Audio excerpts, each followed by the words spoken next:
Wow, wishlist aku.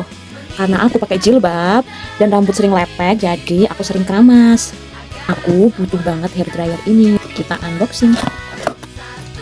Wah, hair dryer dari Philips mengeringkan dan menata rambut Anda dengan mudah. Ini wattnya cuma 400, jadi bisa hemat listrik kalau dipakai. Pegangannya bisa diatur, bisa dilipat. Kita coba. Udaranya juga bisa diatur ya. Udara dingin, jadi nggak terlalu kencang. Ini yang panas. Kencang banget. Jadi nggak bikin rambut rusak. Kalau lagi buru-buru, pakai yang kencang.